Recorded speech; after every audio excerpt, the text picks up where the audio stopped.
Hi, nurse practitioner, functional nutrition, and fitness coach Nicole here to talk to you about long COVID condition or syndrome, also known as long haulers. As always, these videos are for information purposes only, not meant to diagnose or treat any one person. Post-COVID condition is generally recognized as symptoms that persist past the time of initial COVID infection more than 3 months.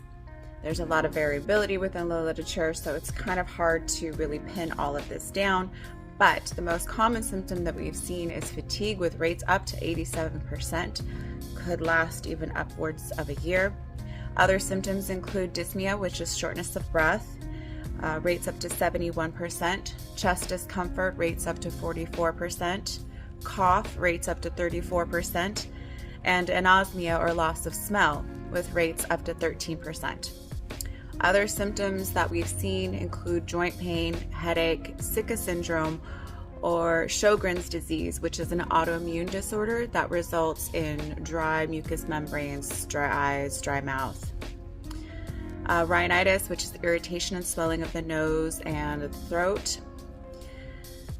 Dysgeusia, which is altered taste, which people do complain about. Poor appetite, dizziness, vertigo, which is sensation of the room is spinning. Myalgias, which are muscle aches and pains. Insomnia, alopecia, which is hair loss specifically on the head. Sweating, and diarrhea. There's also a lot of mental impacts of post-COVID, such as PTSD, especially if you were very sick and in the ICU. That's actually a specific syndrome called post-ICU PTSD. Rates of that are up to 24%. Impaired memory rates up to 21%. Poor concentration with rates up to 16%. And anxiety and depression with rates up to 23%. Other areas that have been affected include kidneys, heart, circulatory system and blood clotting, and thyroid function.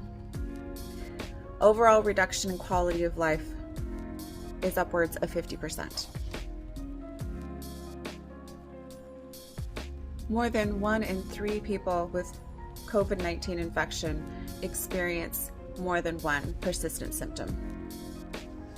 Vaccination against COVID-19 has been shown to decrease not only the severity of the illness and risk of hospitalization, but also rates of post-COVID syndrome. There was an observational cohort study from Italy of 2,560 patients with mild COVID-19, and there was a decrease in post-COVID in a dose-dependent fashion of those who were vaccinated. 42% in unvaccinated patients versus 30% in those vaccinated with 1 dose, 17% in those with 2 doses, and 16% in those with 3 doses. Older age, higher body mass index or BMI, and pre-existing conditions such as allergies and COPD are lending themselves to having worse COVID-19 symptoms at time of infection and also syndrome afterwards. The recovery appears to depend upon these pre-existing conditions as well as the severity of the initial infection. So far, those hospitalized are taking about 9 months to recover from post-COVID syndrome, while those who did not require hospitalization and had milder infection averaging 4 months to recover. If you or someone you know has been suffering from symptoms after a COVID-19 infection or even after a vaccination, seek out help from a qualified health professional. There are things that we can do to help you recover and reclaim your quality of life. If you found this video helpful, please like, comment, and follow or subscribe for more information. Be your own advocate and take charge of your health.